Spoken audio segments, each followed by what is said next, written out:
afternoon, ladies and gentlemen, and welcome to the Tuesday, July 8, 2008 joint meeting of the Glendale City Council, the Glendale Redevelopment Agency, and the Glendale Housing Authority. Mr. City Clerk, could you call the roll for the council? Council members Najarian. Here. Quintero. Weaver. Here. Yusefian. Here. Mayor Draymond. Here. And roll call for the agency, please. Agency members Draymond. Here. Quintero. Weaver. Here. Yusefian. Here. Chairman Najarian. Here. For the agency, please. For the authority, please. For the authority members Draymond. Here. Mincy. Here. Najarian. Here. Razian. Quintero. Weaver. Here. Chairman Yusefian. Here. Thank you very much. Mr. City Clerk, could we hear the report? The agenda for the July 8th, 2008 joint public meeting of the Glendale City Council, Redevelopment Agency, and the Housing Authority was posted on Thursday, July 3rd, 2008 on the bulletin board outside City Hall. Thank you very much. Before I open the public hearing, I'd just like to clarify, Mr. City Attorney, items, and I'm going to ask the City Clerk to read the items, but items, just so I understand, 1A and B are agency items? Correct. C is housing, and D is council. That is correct. Okay. And ultimately, can we be dealing with A and B together? A and B can be dealt with together, and obviously C and D will be separate agencies. Thank you. Could I ask the City Clerk to read the item at 1? Certainly. Item 1 is a public hearing, as you mentioned, Director of Community Development and Housing regarding proposed affordable housing project, Vassar City Lights, for property located at 3685 San Fernando Road. At 1A is agency motion approving combined Stage 1 and 2 design reviews subject to comments and conditions of the city's principal urban designer and the agency. At 1B is agency motion approving parking exception for 40 spaces based upon findings and conditions pursuant to Chapter 30.32.020 of the Glendale Municipal Code 1995. At C is authority motion approving execution of letter of loan commitment between the Glendale Housing Authority and Vassar City Lights, California Limited Partnership.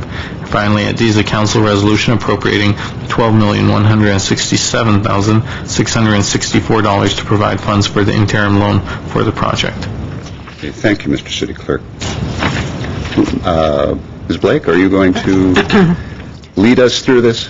I'm going to make a few introductory comments. All of these items are required as part of a proposal to the state for tax credit, an allocation of tax credits in preparation for a 72-unit affordable housing project at 3685 San Fernando Road. This is the fourth project by Advanced Development and Investment Incorporated, and what we'd like to do is take you through briefly each of these items so that you and the public can be aware of the significance of each one, and Peter Zovak will provide that report. Mr. Zovak. Mayor Draymond, Chair Yusefian, Chair Najarian, and members of the Council, Authority, and Agency. As Ms. Blake mentioned, there are 4 action items today for the joint session consideration. Agency motion to approve Stage 1 and Stage 2 design review. Agency motion to approve a parking exception.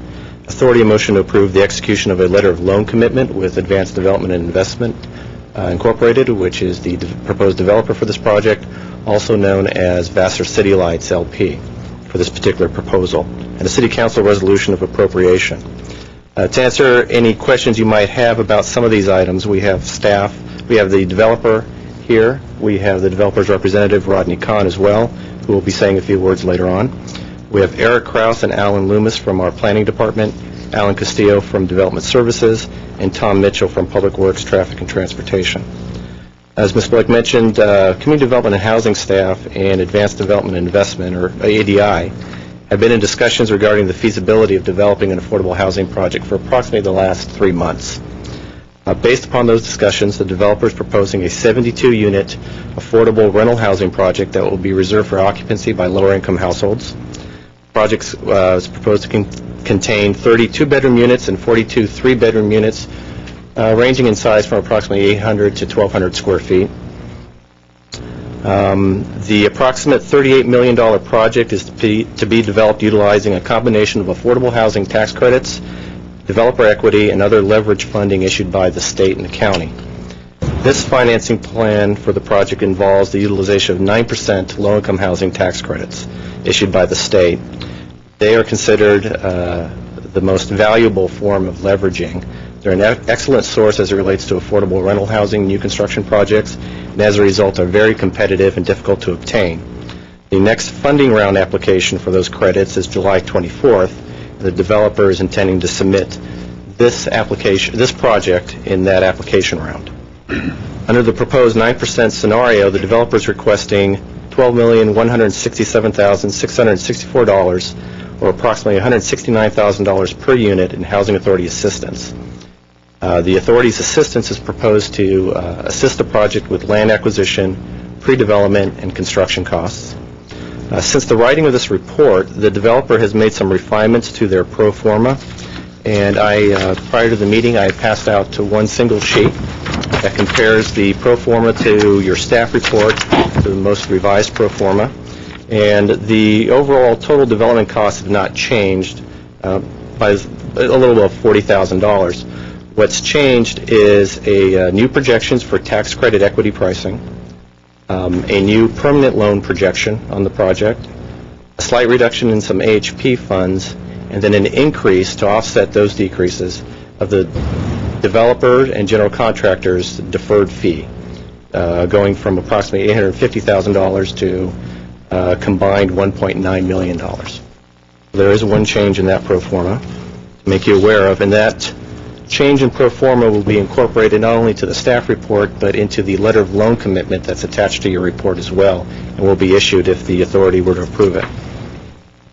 The site itself is 3685 San Fernando Road, located on the south side of San Fernando Road, east of Brand Boulevard, just west of Glendale Avenue.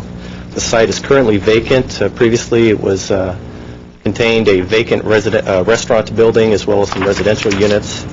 Measures approximately 31,000 square feet, 0.71 acres. Contains 100 feet of frontage to the north on San Fernando Road, and to the south, 100 feet of frontage on Vassar. It's currently zoned SFMU and allows for the development of 62 units on the site at a maximum 4 stories or 60 feet. At 72 units and 5 stories, 55 feet in height, the proposed project exceeds the permitted density and the number of stories. Immediately adjacent to the site, and on this aerial highlight, I believe that's red, east of the site, is an existing project that is currently under construction. It's also an affordable housing project that's being developed by ADI. It's known as Glendale City Lights, the former Algemac restaurant site. This project was approved by the authority and the redevelopment agency back in February of 2008. It's a 68-unit project, and will also be reserved for occupancy by lower-income households. This project initially started grading and is expected to be completed within about 18 months. In terms of the proposed project itself, each of the 72 units will contain an open living room, dining room area, and kitchen. The project will contain a community room, 2 courtyards, laundry facilities, and a rec room. The architect has identified the style of the project as modern. Materials to be utilized include smooth sand, finished stucco, vinyl doors and windows, wrought iron railings, a stone brick veneer base, aluminum storefront glass windows, and a flat parapet roof. The building height will be 5 stories, 55 feet in height. The building will be situated along the southwest and north sides of the property and taking the shape of a capital E that will create then 2 interior courtyards for the project, measuring approximately 40 by 60 feet. It will be serviced by 2 elevators. In order to provide the appearance of a commercial element along San Fernando Road, this area of the building will contain the community room, the rec room, and a computer room and / office for the project. There are 4 color variations that will interchange along the key points of the building. The project will be served by a 2-level subterranean parking garage that will occupy the entire footprint of the site. And the parking garage will provide parking for 106 vehicles, and an additional 40 parking spaces are proposed to be provided in the adjacent affordable housing project parking structure at Glendale City Lights, otherwise known as Algemac, right next door. And that project, again, is owned and operated by the developer as well. The city's principal urban designer has reviewed the proposal on behalf of the agency for consistency, and his recommendation has been attached to your report as Exhibit 2. With regards to the parking exception, the zoning requires 183 parking stalls to be provided at the project. Utilizing the city's density bonus incentives program, the developer is proposing to provide 146 parking stalls for an overall reduction of 37 parking stalls. As mentioned earlier, 106 parking stalls are proposed to be constructed provided within the boundary lines of this subject property, while the remaining 40 will be provided by the adjacent parking structure of the affordable housing project.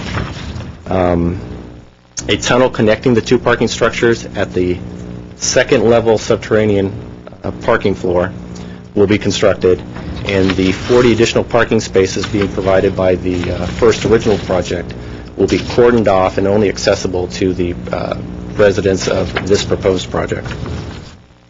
A parking exception by the agency is required to allow for the off-site parking. In granting the parking exception, the developer will be required to enter into a recordable covenant between the two projects, permitting the use of the 40 parking spaces from the first phase. In terms of entitlements, due to the fact that both projects, one approved and this one proposed, would be affected by this new proposal, a new initial study and mitigated negative declaration was prepared and circulated by planning staff, incorporating both projects into one review. The MND was adopted by the zoning administrator last week on July 1st. A copy of that final MND has been provided to you for your information. At the time of the writing this report, it was the proposed MND. So we've provided you this morning the final MND, and it includes two comments that came into the planning department after the writing of the staff report, one from Forest Lawn Cemetery and the other from Caltrans. And those comments have been incorporated into the MND, and when possible were addressed, as well as some clarifying information provided. At this time, the developer is requesting the subsidy of approximately $12.2 million in redevelopment set-aside funds. In the past projects, this has been provided to the developer via a letter of loan commitment from the authority, and it's always been supported by a resolution of appropriation. The developer needs to establish a firm commitment of funds when applying for tax credits for the remaining balance of the project. In the adopted 08-09 housing program budget, approximately $6 million was budgeted for new construction projects, and that has been reserved for the upcoming Housing Authority purchase of the 5th and Sonora site. So there is currently no funding available for this request. Because of the competitiveness of the program, it is not known whether or not the project will actually receive the credits. There have been projects in the past that have applied for tax credits, not received them the first round, maybe received them the second round, some going as long as 3 and 4 rounds before getting an allocation of funds. As I said, we don't know whether or not this project will receive an award of funds. So in the past, letters of loan commitment have always been issued with a contingency of that the developer receive the allocation of funds, and that a DDA be negotiated between the authority and the developer and brought back to the authority for approval prior to the release of funds. At this time, only a reservation of funds is being requested by the authority. The time between when a developer applies and hears whether or not their application will be approved and allocated funding is about 3 months. Then the developer is given approximately another 3 months to be able to secure all the financing, have a DDA in place with the local agency, and pull a building permit. So there's approximately 6 months now between now and the time that if they're awarded funds to start construction. If the authority were to approve the developer's request for an issuance of a letter of loan commitment, the authority could do so using an interim source of funds, given the fact that there's currently no affordable housing funds available. If and when the developer receives an award, the housing authority at that time can elect to provide a permanent source of affordable funds for that $12.1 million gap, and then incorporate it into the subsequent DDA. In terms of financing options, the authority could secure a loan from a lender that is secured against and paid for by future redevelopment set-aside funds. CD&H, Finance, and City Attorney staff have researched this option, and it is a viable option and is feasible. If awarded tax credits, the staff will be presenting to the authority this funding option with exact terms and conditions at a later time. In order to provide the interim commitment of funds, a resolution of appropriation for City Council approval for the interim use of general funds to the amount of $12.2 million has been provided. Okay. Thank you, Mr. Zovak. All right. This one, I believe, a representative of ADI would like to come up. Well, I take it then, Mr. Khan, that this is in place of your speaker card. Is that the idea? That is the idea. Okay. All right. Good afternoon, Mayor, City Council, agency members, authority members, and city staff. My name is Rodney Kahn, and my offices are located here in the city of Glendale. I'd like to begin my presentation by talking about the context of the area. I'll talk a little bit about the design in terms of the site planning and the architectural style, but also sustainable building methods that we've incorporated into the project as well. So to begin, the slide that we have displayed shows the context of the area. As Mr. Zovak pointed out, we have a project that's currently under construction directly east of our site, which is Glendale City Lights. That's in the red. And the yellow is Vassar Villas, or Vassar City Lights, which is the subject property, which is what we're talking about here today. To the west, if you looked further west, it's a little less than a quarter mile away. We have the Glendale Transportation Center, which includes light rail, the Glendale B-Line, MTA buses, etc., quite a number of public transportation options, which, considering this is an affordable housing project with people with limited incomes and gas prices are what they are, this is a very ideal location for this new facility. And then finally, directly north of our site is Cerritos Park and Cerritos Elementary School. Once again, we are proposing an affordable family housing project, so both the park and the elementary school, in terms of the context of our site, is very ideal. I was told I had a bit of a PowerPoint presentation, but I think I'm going to put that aside and just go from either the boards or my notes. So that makes your whole presentation so much more powerful. I was told that as well. Who told you, the mayor? Exactly. This project, as you know, is in the San Fernando Road Redevelopment Project area, which was established in 1992. And there's not been a lot of construction or redevelopment that's been taking place in this southern part of the project area.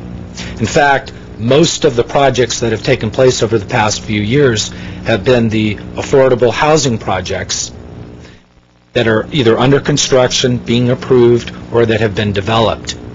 What we are now seeing is these projects are acting as catalysts for privately funded projects. Now we're seeing the Equity Residential Project on the Triangular site on Los Feliz San Fernando Road in Central. There's another mixed-use project on a 2-acre site that's coming forward. So we're starting to see this private investment following this public investment, which is something that's exciting for this area.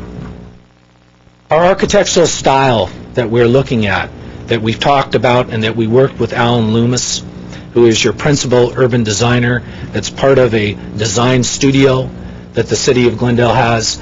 Alan had a number of comments, and actually very constructive comments, that we've incorporated into our project design. So we thank him for that. Before I walk over to the boards, there's two things I want to highlight. One is environmental studies. We did new CEQA analysis. We did not just do it for this project, which is Vassar City Lights. We also did it for Glendale City Lights. We incorporated both of the projects. So we did new parking demand analysis, which looked at each project separately and independently, and then collectively. We looked at traffic impact analysis. We also performed noise studies.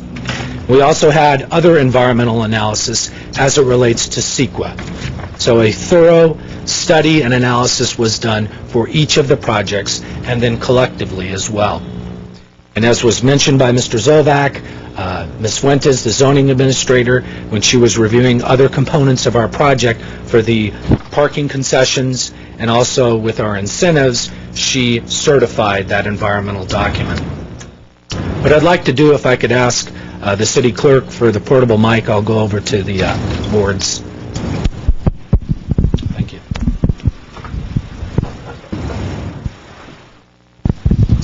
This is simply a side, it's the exact same photograph, just mounted on the board, so I'll put that aside.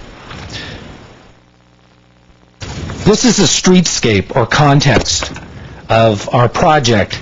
Directly west of our site is Sealy's. Directly east is Glendale City Lights, which incorporated the Algimax Diner as well. Sure. Thank you. Thanks. Try not to fall off. What we were doing was we are compatible with the adjacent buildings, but we are different than, so that we were able to create something that's a little bit different, a little bit unique. As was mentioned, our building is 5 stories. It is 72 units in terms of overall building.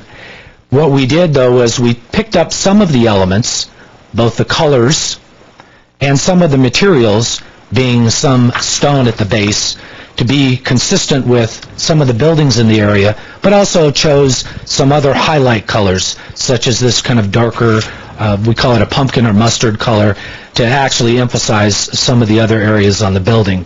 This is actually the San Fernando Road side, and if I could see, this is actually it in context as well.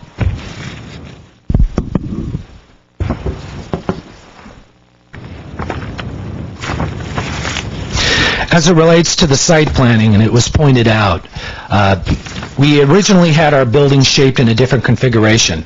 It was a 0 or O shape with a very narrow interior courtyard that wasn't really that functional.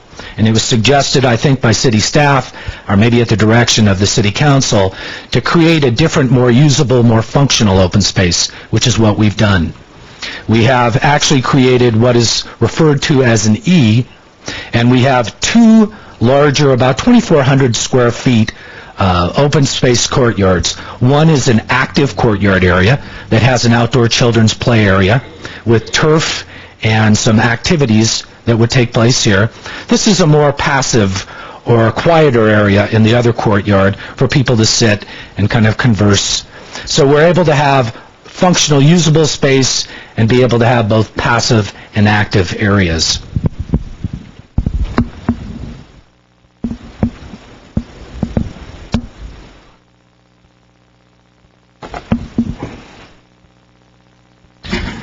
It was mentioned in terms of our parking, and I think that's important to talk about briefly. In terms of the parking for the project, we have 2 projects. We have the Glendale City Lights that has its own parking independent of our Vassar City Lights or Vassar Villas project. This shows in terms of the first floor level for the parking. So ingress and egress to the Vassar Villas or Vassar City Lights is solely and independently off of Vassar. The Glendale City Lights has its ingress and egress for automobiles off of San Fernando Road.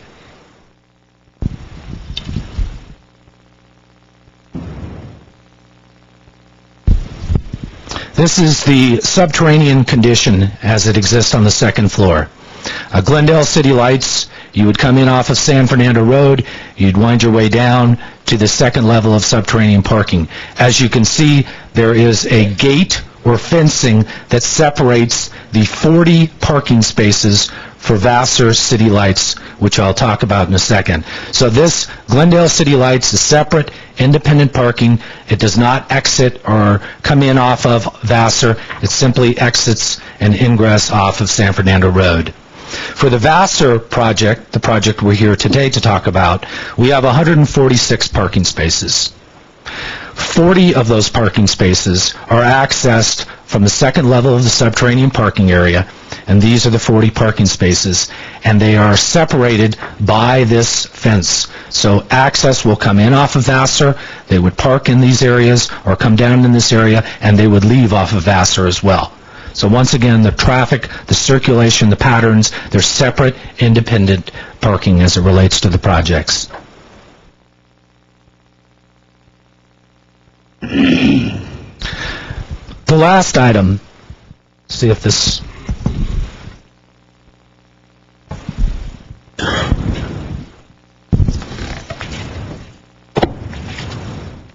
The last item I'd like to touch on has to do with something that's very relevant and very current as to what has been talked about both at the City Council level and the Redevelopment Agency, along with the Housing Authority, is green building techniques and sustainable design.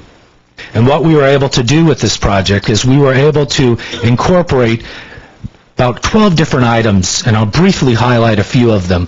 One is we will exceed the Title 24, which is a very positive thing when I say we exceed it. We will be introducing a solar energy or solar panels on the roof of the building. This photovoltaic system. We have we have high efficiency toilets. We have CRI green label carpets with recycled contents. We also are using drought resistant planting and water saving devices, just to name a few. So we are cognizant, we are trying to be responsible with the development, we are trying to have sustainable items as part of the project.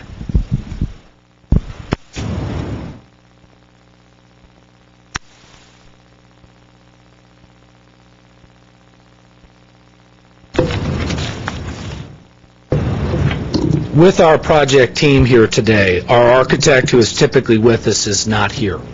He is out of town back east and couldn't make it back. I have principals from ADI. We have other designers from our project team that are here to answer questions. We have some other boards. We have a color and material sample board that we can share with you as well. But at this point, I'd like to conclude my remarks and answer any questions that you may have. All right, thank you, Mr. Kahn. Let me go to my colleagues and see what those questions or comments might be. Let me start at my left here with Mr. Weaver. It's been raised, Mr. Kahn, about the 5 stories versus 4 stories. Would you comment on what the code permits and what you're doing with the 5 stories? Certainly. Mr. Weaver, the code as it's stated for this property, there's a series of lots that are combined. One of the lots is adjacent to a multifamily residential zone. So for that portion or that part is where you're restricted to 4 stories. So it's 4 stories, a maximum overall height of 60 feet. Our project as designed, and the reason that we went to the additional story was I touched on briefly. Originally, we had a very narrow, very oval open space area. In order to create the larger courtyard areas, we had to relocate units from the first floor, the second floor, the third floor, and the fourth floor to create additional open space. The location we could put that on was the 5th floor. So where we're actually within the envelope of the overall height, we're less than the 60 feet, we are 1 additional story. That's what I wanted to get at. You're at 55 and the code permits 60. That is correct. Mr. Weaver, anything else? Oh, that was it. Najarian? A couple questions. The sustainable building methods, I think, is a new item that we hadn't heard before. I think that's a great idea. Do you have we were discussing this last week, about your intent, even though you might not be certified to a certain LEED level, is there an intent behind all these measures for energy efficiency, water efficiency, air quality, etc.? Mr. Najarian, our intent was to try as much as possible. And when we talk about LEED certification, I don't want to say that we would like to be LEED certified. I just don't know what that would take in terms of additional building methods or sustainable building methods to actually qualify. We knew we could do the solar panels. We knew that was something different, unique, we did not do on any of the other projects that we are able to do now.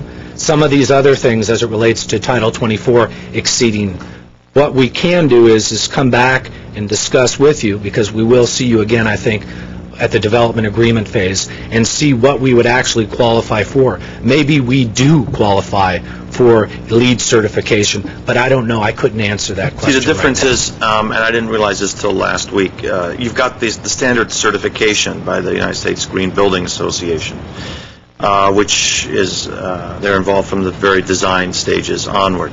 But some, like Pasadena, if I'm not mistaken, has a required that the new municipal buildings be designed with the intent for a LEED level. Not that you're going to go out and get it certified and have the consultant with you every step of the way, but it's a target that you're shooting by pretty much matching up the measures you're taking against what a LEED's standard is. So maybe not today, but at some point, come back to us, please, and let us know what these measures, where these measures would potentially put this building in terms of LEED certification. We certainly will. I think it'd be nice to know. Sure. Since you're going as far as implementing these, let's go ahead and, throw the LEED's labeling around, so there's no Absolutely. copyright infringement, Mr. Howard. So we know where you're at, because I think it sets a good standard for other builders, both for affordable housing and regular housing in the city, to strive for and achieve. So, Certainly. thank you. Mr. Youssef? I'd like to see the material list, first of all, if you could pass it along. It's actually a very large board, so That's fine. I can handle large boards.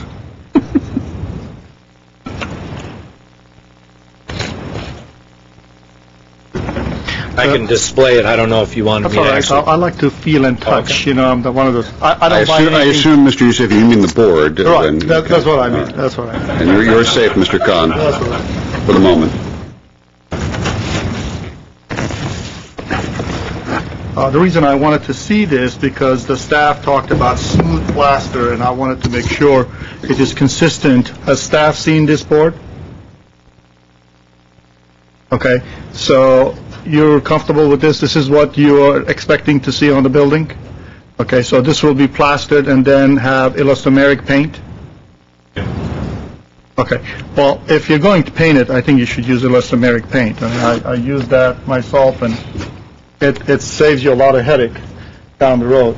The second item is, if I look at the design, on the front and also on the back of the building, you have those eyebrows all the way on top, but on the side, you have some places and other places you don't.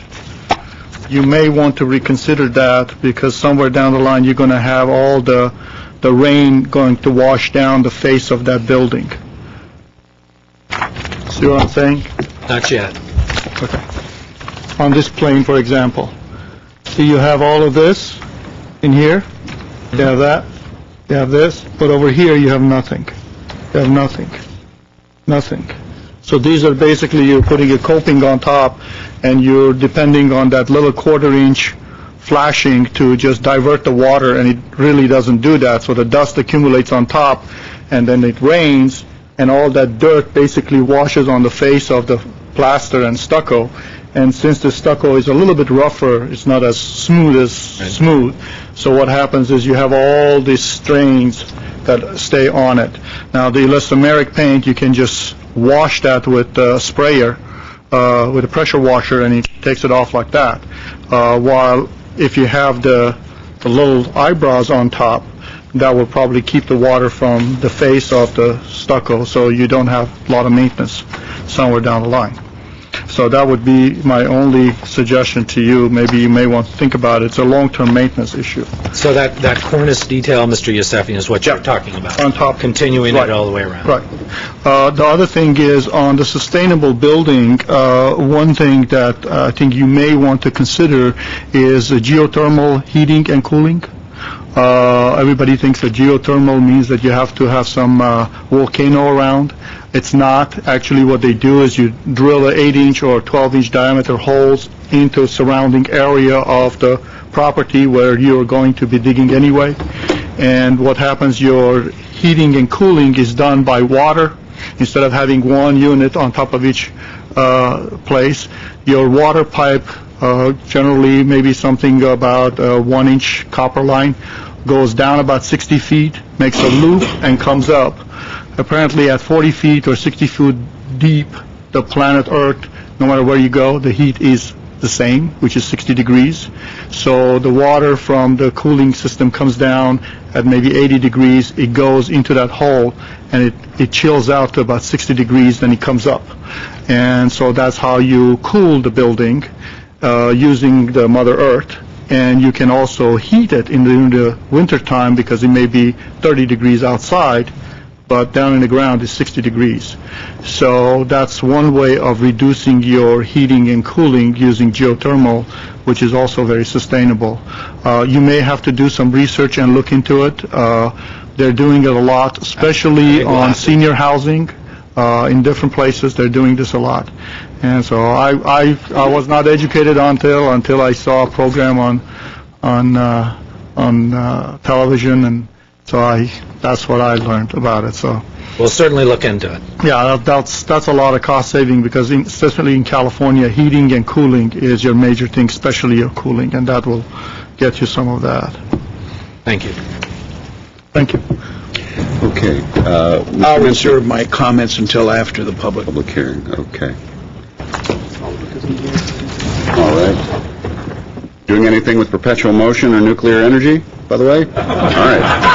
No. All right, I just want to check before we open the public hearing. That's not sustainable. Well, perpetual motion. Perpetual maybe. motion is. If you get the hang of that, you let us know. Okay.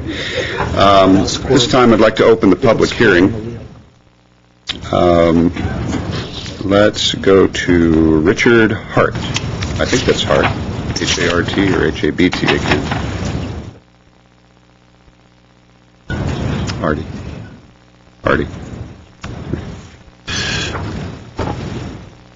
Hi, my name's Richard Hart. I live at 1847 Gardena Avenue.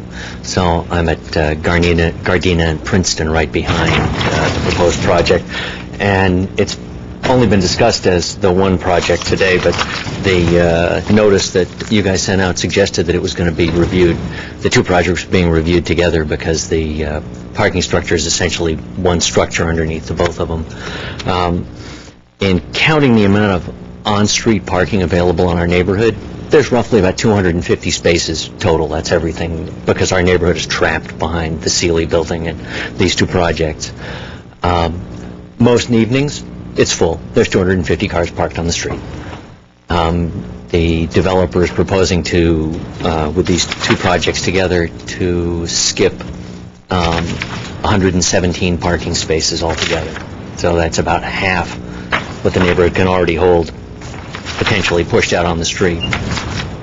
So I'm mostly here to object both to the waiver on parking and to the the extra 10 units of increased density. There really isn't enough room in this neighborhood because we are kind of trapped there behind San Fernando Road. It's industrial on two sides, railroad on the other side. And let's see. There doesn't appear to be anything in the negative declaration about adding any street lights. You've got, from today's project, you've got all the traffic emptying out onto Vassar, which is a little tiny street, and going out onto Brand. We asked the city about getting a street light there once before. They gave us a keep intersection clear stencil on the street, but traffic there is bad. That's where I go out every morning to get to work. And I'm wondering, these two projects together add 382 bedrooms to the neighborhood, and that gets a mitigated negative declaration. It apparently isn't going to affect the neighborhood at all, in addition to the two other projects on the other side of Brand and Los Angeles City College campus opening down at Fletcher. It seems like this is going to start to impact the neighborhood. Traffic on San Fernando Road is very, very bad. So I hope you guys will reconsider and scale this back a little bit. Thank you. Okay, Mr. Hart, when you say I do understand, but just for anybody listening, when you say street lights, you're referring to traffic signals. Yeah, I'm sorry, traffic signals. Okay. And also a four-way stop at Princeton and Vassar. That's been requested a number of times. There's been a lot of small fender benders there. Probably a few of them don't get reported because nobody wants their insurance rates to go up. But right now we only have a two-way stop there, and it's a little confusing. And if we're going to increase traffic that much, that would certainly be a minimum. Okay. Mr. Yusefian. On the issue of the parking, on the issue of the traffic stops, have you brought this to the attention of Parking and Transportation Commission? Not regarding this project. No, for your stop signs. Yes. You've gone to the commission? A number of And years actually ago, talked about the entire neighborhood kind of petitioned the city. I don't remember exactly the format we used, but we were told that it violated some kind of state highway code and that the city couldn't do it because of the nature of that four-way stop at Vassar and Princeton, or that intersection at Vassar and Princeton. It's currently a two-way stop. Okay. Thank you. Thank you, Mr. Hart. All right. Okay. Rosa Martha, and I can't make out the last name. It's either Pell, maybe? She has left. All right. All right, if you'd like to give it to the city clerk, that's fine. Patty Nall, followed by Catherine Aguilera.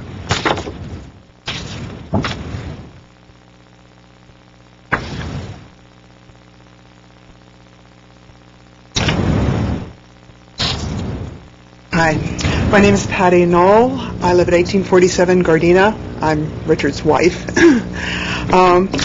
2 weeks ago, we received a letter in the mail regarding this meeting. This is the first and only notification I have ever received regarding any of the developments in this neighborhood, and that includes city lights, what they call Vassar Villas, the Sealy Building, and 1801 Brand, which is the fruit market just to the south of this project. So I've never received a notice until this moment. And here we are with you all ready to sign off on the project and congratulating yourselves, and without consideration for the neighborhood and the participation of the neighborhood. I'm here to oppose all the variances that you are proposing to grant this project. I'm deeply concerned about the traffic on the neighborhood and the lack of parking, and quite frankly, what appears to be a total disregard for the neighborhood. My neighborhood is limited to these 4 blocks. As my husband said, we are hemmed in. Brand Boulevard is starting to dip down underneath the railroad track at this point, so you cannot cross it on foot. Forest Lawn is to the north, and then the city of LA has a huge industrial park right on the city limits. If you don't have enough parking, there is no place for us to go. If there's not enough parking on the street in the evening, we have to drive 3 or 4 blocks before we get to another parking space. People right now park diagonally on the corners, or they park on private property. They go down to the industrial park and park. There isn't enough room. The plan calls for the lower level to be co-joined. And those 40 spaces are separated what they call a solid fence. If this is in a load-bearing wall, the second you guys sign off on this, that wall's coming out, and both projects are going out Vassar, because no one likes to go on to San Fernando. The intersection of Brand and San Fernando is getting worse and worse. The evening traffic is backed up from the 2 all the way to Brand. A number of the neighbors, myself included, have come before you before Neighborhood Services. We've talked to the planning department. We've been to the traffic engineers and public works. Impatient drivers cut through the neighborhood, avoiding the light at San Fernando and Brand. And we've been told repeatedly it does not merit stop signs, bumps, another stop sign, a traffic signal, anything. Crossing Vassar at Princeton requires that you pull out very slowly. The sight lines are really bad. And if somebody's coming down that Vassar at 30 miles an hour trying to beat the light, the front of your car goes. Please do not grant this variance. Will impact the neighborhood greatly. Thank you. I have a number of letters from the community, the people who could not be here. Mr. Kasakian, and they'll get them to us. Thank you, Ms. Knoll. Catherine Aguilera, followed by Siobhan Cooney. Good afternoon. My name is Catherine Aguilera. I'm a resident of the area of the proposed site, just southwest of it, and I'm here to present the concerns of my immediate neighbors. I have 7 written statements, and every written statement has 2 major concerns. The first major concern is the increase in traffic. Right now on Vassar, there's already an increase in traffic with the construction of San Fernando. They're repiping right there. So like the previous speaker was saying, there's a lot of traffic going between Glendale and San Fernando, so I've seen a lot of increase in that. So unfortunately, what's going to happen with additional apartments is it's going to increase, and it's very dangerous. So another concern is parking. Parking is very congested. It's an already congested area. So with a decrease in parking allowance for the 2 proposed sites, that's going to spill out onto the street. And right now there's not enough parking for the people who already live there. So there were some recommendations. There were the 2 concerns and then also some recommendations. The first thing was to make sure that the parking complexes, the 2 apartment complexes do have enough parking so that the parking doesn't spill out onto the street, which is already congested. The second one is to put stop signs where Vassar and Princeton meet. Like the other 2 speakers were saying, that there is a stop sign on the east-west but not the north-south. And another one was put speed bumps. It does people do go very fast through there. And then another one is put a park there instead. We do have the park located there's the Cerritos Park, but unfortunately children have to cross 2 major streets to get to it. So it's very dangerous for them, and it doesn't allow for them to play, which I know it's a fat chance that there's going to be a park there, but it would be nice. So thank you for your time. Those are my concerns and recommendations. Thank you, Ms. Aguilera. And I do have some.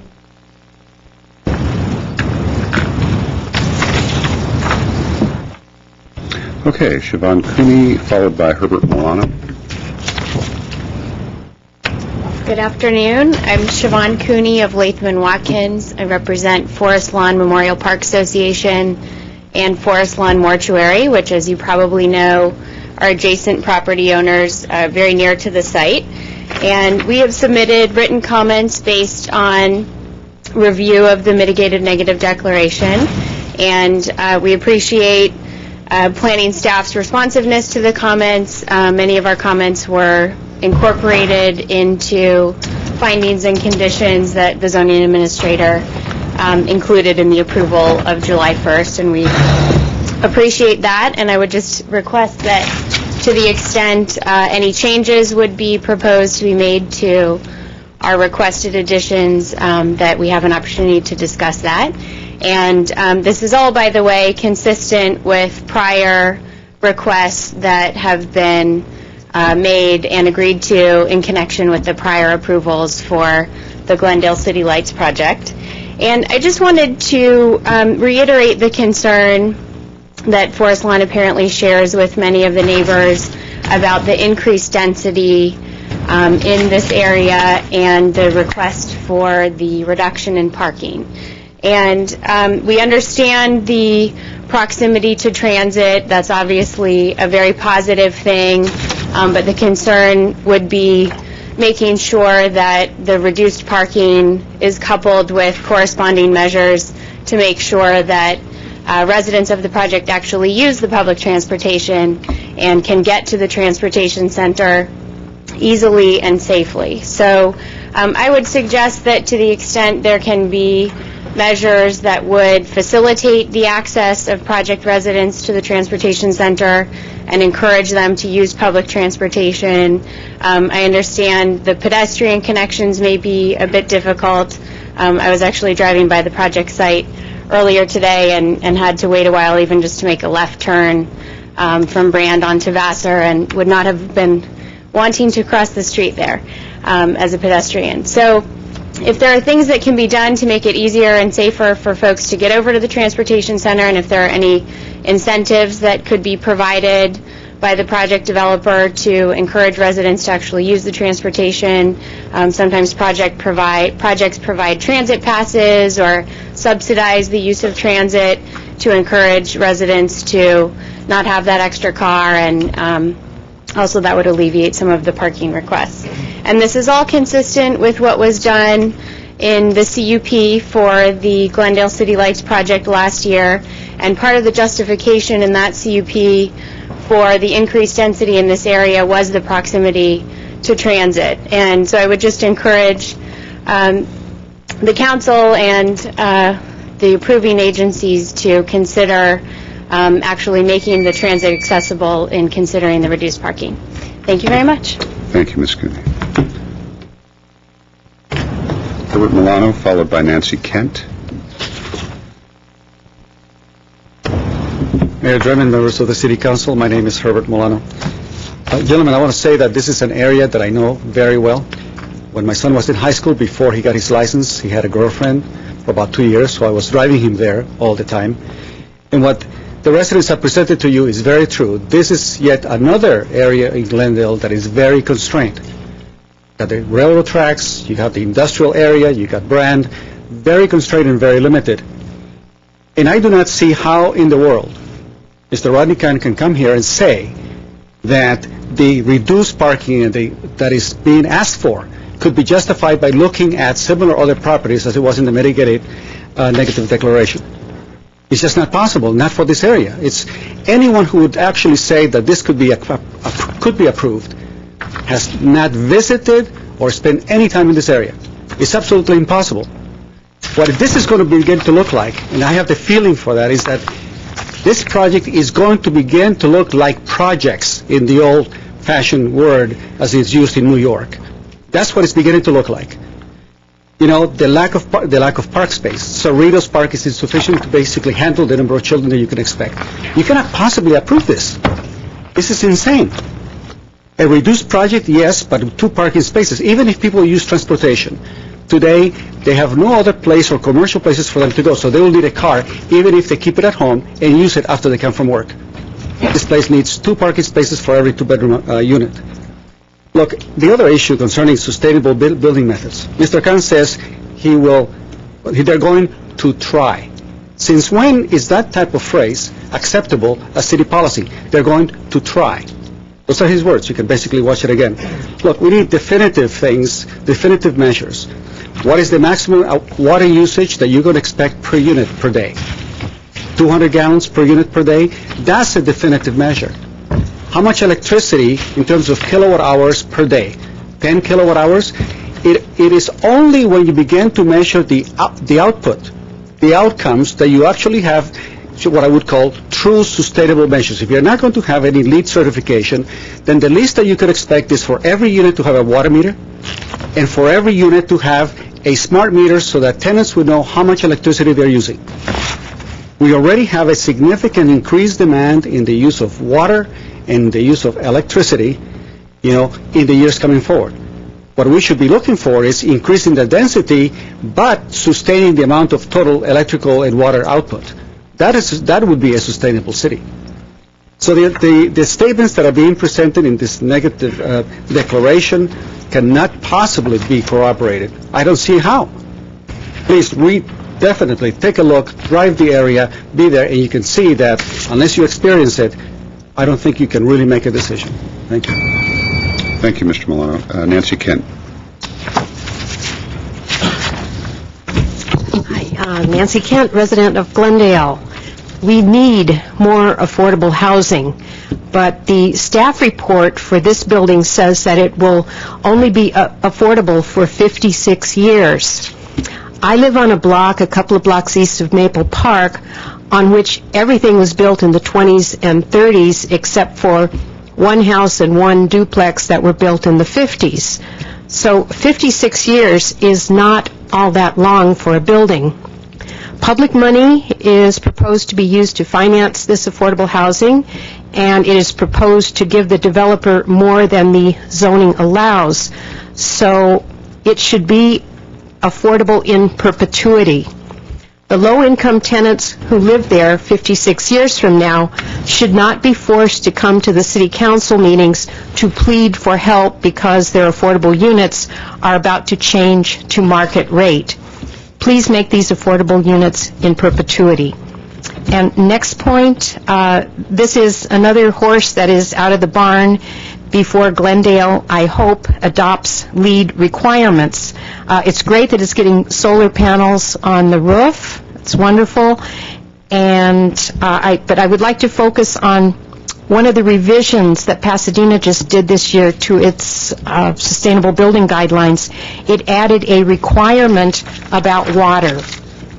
Effective May 2008 in Pasadena, the LEED menu choice for water efficiency changed from being a choice to being a requirement for new buildings above a certain threshold, and for residential it's 4 stories. The LEED credit for water efficiency requires using strategies so 20% less water is used than a building with standard fixtures, not including irrigation. And the staff report adds, potential cost savings can be realized during the lifetime of the building through reduced water bills and related wastewater fees. So I would like to find out if the plans that were mentioned for water efficiency do meet that LEED standard, and also can the owner get a break on wastewater fees if the building is designed to use less water. And I'll give you a copy of the portion of the Pasadena staff report that talks about this water requirement. Thank you. Thank you. Thank you, Ms. Kemp. All right, I have no other speaker cards, so I will close the public hearing. Let me go back to my colleagues. Get some answers. We will. Let me see how many of those come up in the course of the comments in any case. But let me start with Mr. Mincy, since he reserved his time. Just a little history on, as far as the Housing Authority is concerned. We have done a lot with senior housing, and it was brought up a few years ago, we weren't doing much with low-income housing. And since that time, we've had several projects, 3 of which is with this developer, that have been excellent as far as the way they're built and so forth.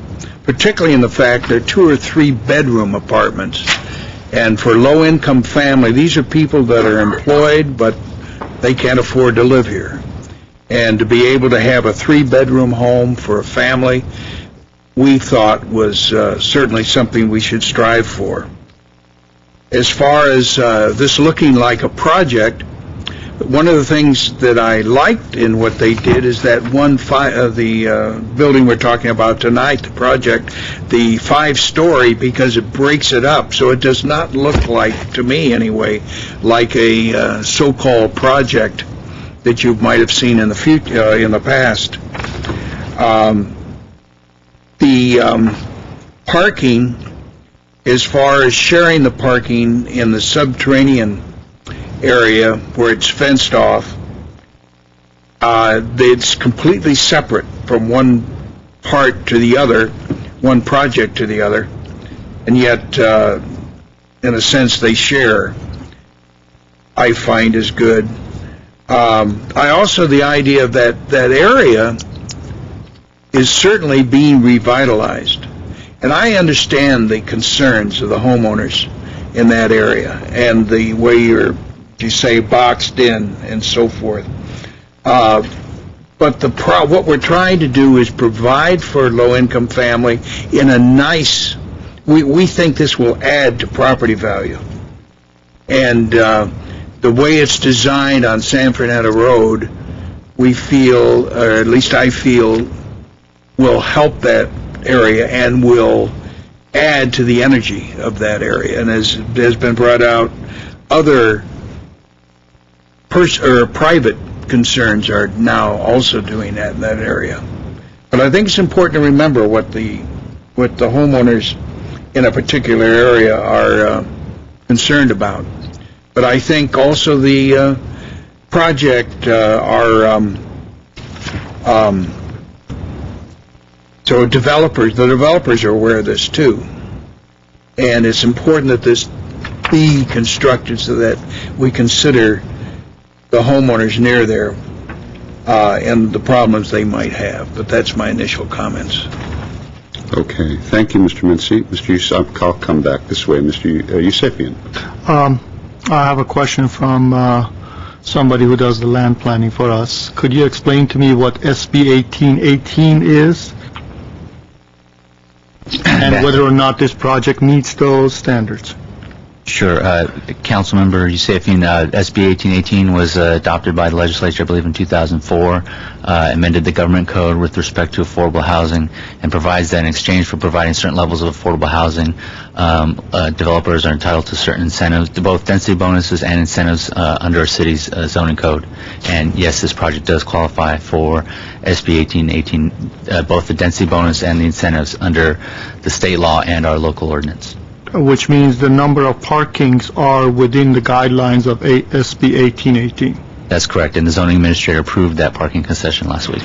And what is the discretion that cities have under SB 1818? When acting as a land use authority, a city is required to comply with the request made by the applicant with respect to the density bonus and the parking concessions, as long as the developer is providing the required level of affordable housing, which is either 5% very low, 10% low, or there's a moderate income component too. Then the cities, when acting solely as their land use authority, is required to approve those, both the density bonus and the parking concession, as a matter of right, and a certain level of incentives depending on how much affordability is built into the project. Okay. Pretty much when the state legislature passed those guidelines, they basically took a lot of the local agencies out, saying, you're building affordable housing, you know what, you could go higher, you could have less parking spaces, and so on and so forth. The other question that Nancy Kent brought up is the issue of affordability for 56 years. Are we, Madeline, could you tell us that, what are we doing with the land? The land will be owned by the Housing Authority and leased to ADI for 56 years with the option of renewing beyond 56 years. So what happens in 56 years? ADI is no longer here. They do not want to be in this business. Who owns the property at that point? Well, the city... Who owns the land at that point? The city owns the land. The Housing Authority will own the land. So whoever has those 72 units on top of that is going to have to deal with whom? With the Housing Authority. Okay. Which at that point we enter into a negotiation and possibly do something else with it. And that's 56 years, which means you have to go in there, maybe redo it, remodel it, and in exchange for them to reuse that building, then we have that. That's part of the reasons this agency in the last few projects, I think 3 or 4, especially with this developer, we have leased every single one of those lands. We do no longer give land away. So I hope that answers Nancy's question and the people who have been talking about the reason for parking, why the variance is. In reality, while we give a variance, as far as the state is concerned, even if you said no, the state will come back and says, no, they have the right because they're providing you the number of parking, so you have to do it. It's administratively to an extent. The other option that I think that we need to deal with, and I want you to familiarize yourself to a commissioner sitting down there in a khaki shirt. He's on, raise your hand. Okay, he's in Parking and Transportation Commission. Get a hold of him later on, and I think there needs to be a 4-way stop on Vassar and Princeton. Excuse me, ma'am. He wasn't appointed, and so I like to have the traffic guy who's sitting there smiling come up and tell us the reason why that was turned down, and with this project, give them a better chance of getting that signal. Before we go there, Mr. Mitchell, if the answer has specifically to do with the matter at hand today, otherwise I don't want to go there right now. If the reason for, therefore, what went on in the past has any bearing on the approval or denial of this particular, what we're dealing with on the agenda today, we'll hear it. Otherwise, we'll save it for another time because it's just not relevant otherwise. I would say we can save it. I would say the chances of meeting the warrants for an all-way stop at that location as well as possibly installing speed humps on Vassar would increase with this project being approved and adding traffic to Vassar. We'd be happy to work with the neighbors. A year ago, conditions were different, so we'd be happy to Okay, so discuss this project will allow them to have their, possibly. May. Oh, yeah. Okay. It's a... He is saying that in his opinion, it may increase the chances. Thank you. Correct. I'm done with my questions. Thank you, Mr. Thank you, Mr. Yusefian. Mr. Najarian. And it's a very, just to follow up on that, I mean, it's a very technical set of requirements, if I'm not mistaken. Traffic counts, speeds, width of the roadway, et cetera. So I want to address the parking issue. Aside from the issue raised by Mr. Yusefian on the SB 1818, which would basically entitle the developer to a reduced number of parkings.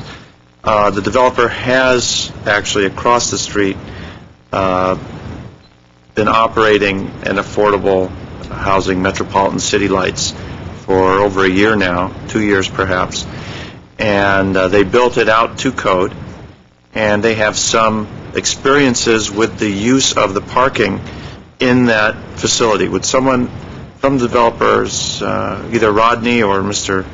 Ajit or anyone, explain to us what we have been told the parking demand has been for the subterranean spots in the same type of project, Mr. Karimi. right across Brand Boulevard. Karimi, if you would. My name is Salim Karimi, and I'm the president of ADI, the developer of this project. So what's going on in your parking garage across the street that is parked fully to code? The project, as you rightly called it, is Metropolitan City Lights. It's 65 units of, affordable housing, and currently less than 100 parking spots are being used on that project. We have so much extra parking that's available on that site that there are almost levels after levels. I think we have 3 levels on that site, and only 100 parking spots are being used. Less than 100. And is that type of usage what brought you to us to explain that, hey, it's a waste to fully build out the parking and to get some of the parking from the other facility that your first facility, well, not the first, what's it called? Glendale City Lights. Glendale City Lights. That's correct, sir. In our experience, encompassing about 3,000 units, we're talking of larger units, primarily 3s and 4s. In this case, it's 2s and 3s. Our experience has been that only about 1.5 parking spots per unit is more than sufficient. And this is based on the fact that these are affordable units.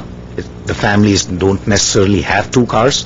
We're talking of families that are paying an average of between $500 to $850 in rent per month for a 2-bedroom and $600 to $1,200 for a 3-bedroom.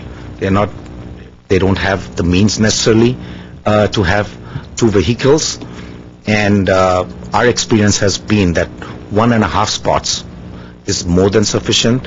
Our management company, professional management company that manages over 10,000 affordable housing units, also is of the same opinion that 1.5 spots is more than sufficient. And in the case of, to remove this myth that has been floating around with the reduced parking in SB 1818, the combined 2 projects will have, Rodney, correct me if I'm wrong, 2 parking spots per unit. So, yes, we have reduced parking, but it is 2 parking spots when our experience tells us that 1.5 parking spots is more than sufficient. So in that sense, we have exceeded the threshold. Thank you very much. Yes. Thank you very much. Thank you. The other point I'd like to make regarding the parking is, I don't think there's any spot, any area in our city that has as much transit, public transportation available. You do have the transportation center. Of course, we've got the B lines, routes 1 and 2, and the express number 11 terminating there. You've got the Metrolink. You've got the Amtrak. But not only that, let's just look across at the doorstep. You've got the brand in San Fernando, and I was yakking about this last week. You've got a brand-new Metro Rapid, which is going to take you from that location right at your doorstep all the way to downtown, and conversely, in the opposite direction, it'll take you up to Burbank, right to the heart of downtown Burbank. It's a great spot for public transit. The regular local MTA lines run up and down there, so it's going to be extremely convenient, and especially in today's atmosphere of sky-high gas prices, I think this is the type of development that we want, near transit, so people can certainly leave their cars and not purchase cars, not have to deal with the hassle. Lastly, the issue of the park, I think it's a great location. It is right across the street from Cerritos Park.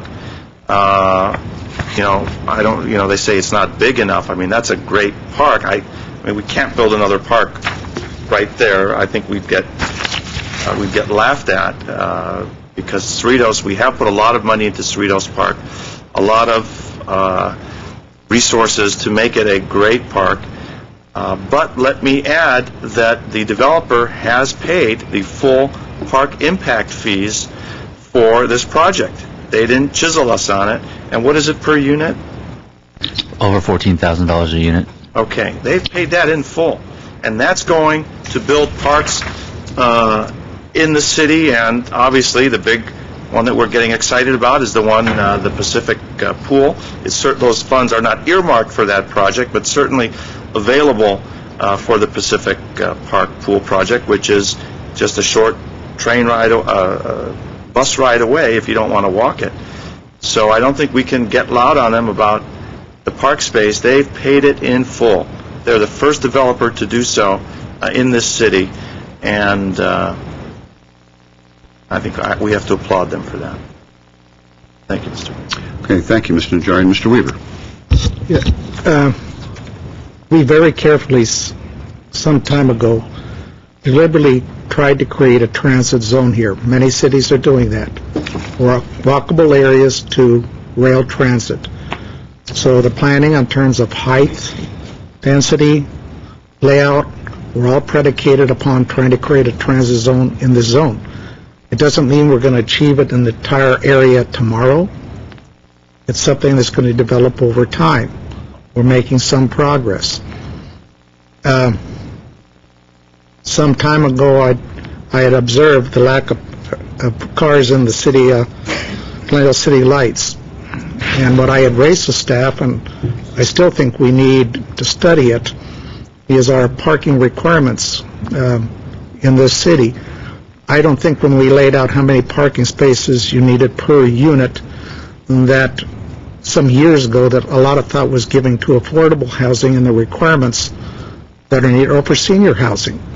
I think there's enough development, not only in Glendale, but other cities now, that we could learn and look at it and see if some different parking requirements are required for senior and affordable housing units, where seniors probably need only one car, a lot of them, and the affordable can't afford the two. So I think staff ought to look and see if there's something worthwhile in terms of changing our requirements. Because if floors are being added, a whole floor, $35,000 per parking space are being added and sitting empty all the time, then there's something wrong with our codes. So I think we ought to look at that. Maybe nothing will change, but I think it's worth looking at. I requested that before, and I hope staff will do it now. Question, visitor parking. Do you have any spaces set aside for visitor parking?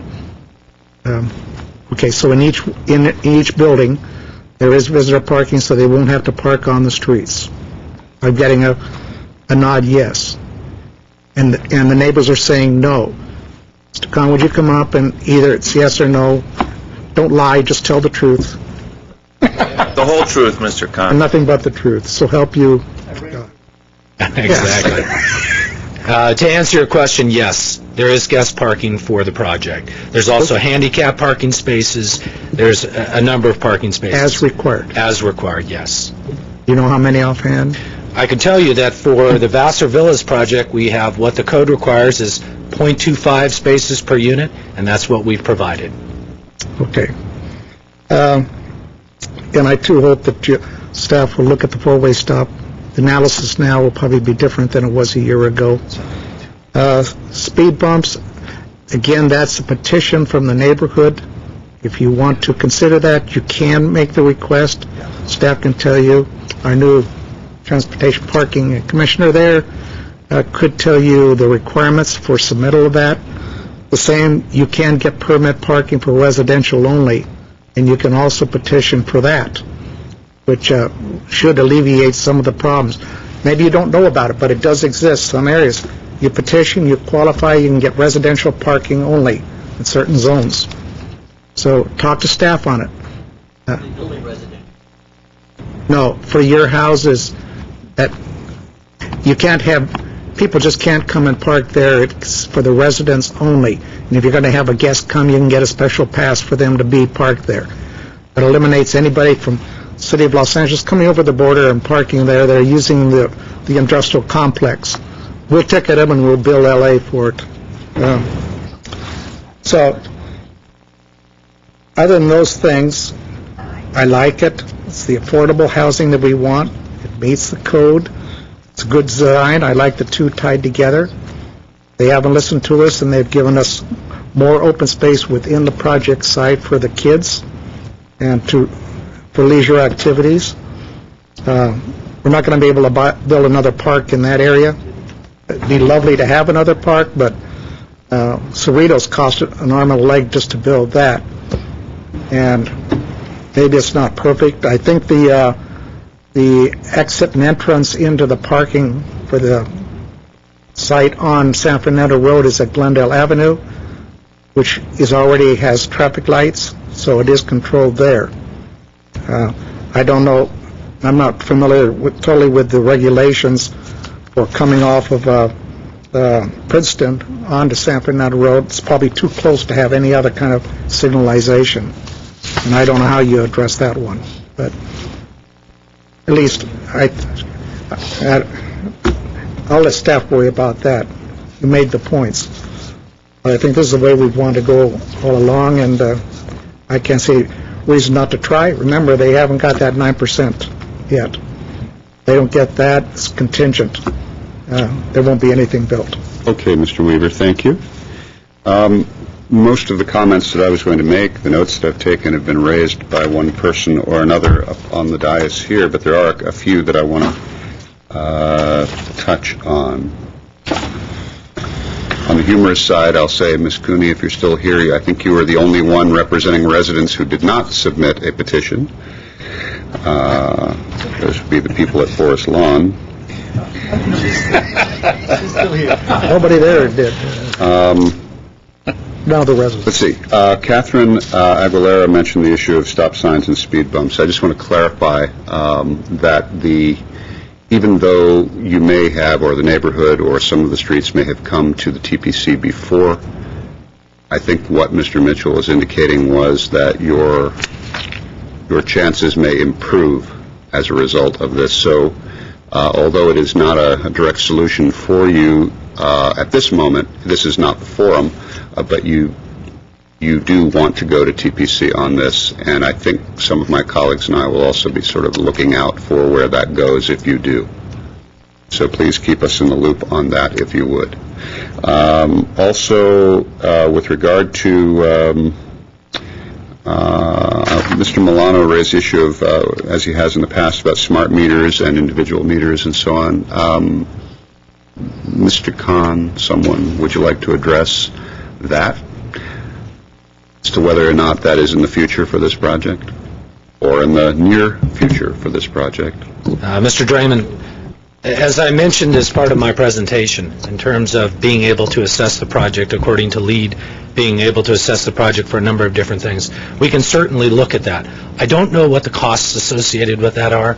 I don't know if there's an increase in cost or not based on what we've submitted for our budget, But we certainly can look at it and come back to you to talk to you about that. Well, while you're there, and I want to also join Councilmember Najarian in his request that when you do come back, we talk about some of those issues, the leads issues. And one of the reasons why I'm picking on picking on's the wrong phrase, but mentioning or reiterating Mr. Milano's comment about smart meters and individual meters is not just, it is partly because of the conservation aspect, but it's another thing as well. As Mr. Milano has pointed out in the past, and it's been my experience too, it helps we're talking about affordable housing, and it does actually help the residents to cut back on their own costs, because they can look and see what they've used, and it really does. The data shows that it really does help them, they themselves, to cut their own costs while they're saving on water. So since you don't know what the costs would be, is it possible to check it out when you do come back with the other issues, the leads issues that Mr. Najarian was talking about? Absolutely. And then, let me see. One other thing. About the fence. This was raised about the permanent nature or the lack of permanent nature of the fence. It's going to come down as soon as the project is done. Can you address that? Sure. Mayor Draymond, there is a management company first of all, a management company that will be managing the projects themselves. As I mentioned, they are separate, independent projects, so each company will have its own management company. When that comment was being made, I looked to the two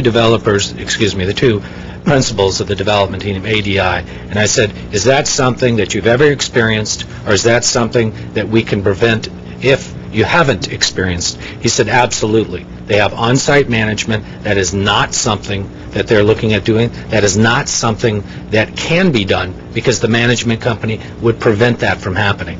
So it's not an experience they've had in the past. It's not something we project or foresee to do, and we actually have some stopgaps in place that would prevent that from happening. So they don't manage from afar. It's on-site management daily. So if we hear that happens, we can drag you over to Vassar and they can publicly beat you? How do we write that into? If that pleases you, yes. Well, we'll see. We'll see, Mr. Khan. Everything you say is recorded here today. What happens after 39 years? Not around. But you understand the concern they're making? Yes, I do. Okay. All right. And I think that was the extent of my questions for you, Mr. Khan. Hang on one second, Mr. Weaver.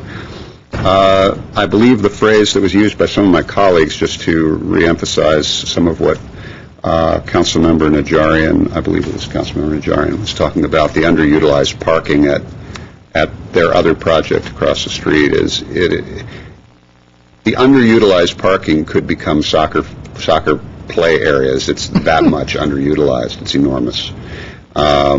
And that was what was a little startling, I think, to all of us as we worked from that project into this one. The extent to, I mean, aside from what Councilmember Yusefian was saying about what the SB 1818 is, it's also the fact that the parking itself is just so underutilized at the project across the street. So with that is the extent of my comments and questions that weren't already touched upon by others. Mr. Weaver. And just one other suggestion. Instead of fence, why couldn't you have removable bollards? You know, like you go down to our parking, there's a centerpiece there where you come up from council parking. Trucks come in there, they move it out, let the trucks come in. If you put them there, if anybody wants to go to the trouble of driving there, stopping, getting out, and lifting these heavy bollards out of the way so they can park illegally, maybe that'd be better than even a fence. Just an idea. And with that, may I move 1A and B for the agency? Second. All right. For the agency, we have a motion and a second for If there's any further discussion, we'll take roll on 1A and B. Agency members Raymond, Yes. Quintero, Weaver, Aye. Yusefian. Aye. Chairman Najarian. Yes. And I would like to move 1C. Second. For the authority, roll call for the authority, please. Authority members Raymond, Yes. Mincy, Yes. Najarian, Yes. Barazian, Quintero, Weaver, Aye. Chairman Yusefian. Aye. Move All right. 1D for the council. Second. We have a motion and a second. Mr. Kasakian, roll call for item D for council. Council members Najarian, Yes. Quintero, Weaver, Aye. Yusefian. Aye. Mayor Draymond. Yes. Mr. Mayor, Yes, Mr. I'm Yusefian. assuming A and B, which is, one of them is design review, included the agency's comments. That's how the motion reads. Yes, thank you for making that clarification, Mr. Yusefian. I think the public does need to know that. I'd like to move to adjourn for city council. Second. City council is adjourned. Move to adjourn for the authority. Second. Authority is adjourned. Move to adjourn for the agency. Second. Agencies adjourned. Thank you.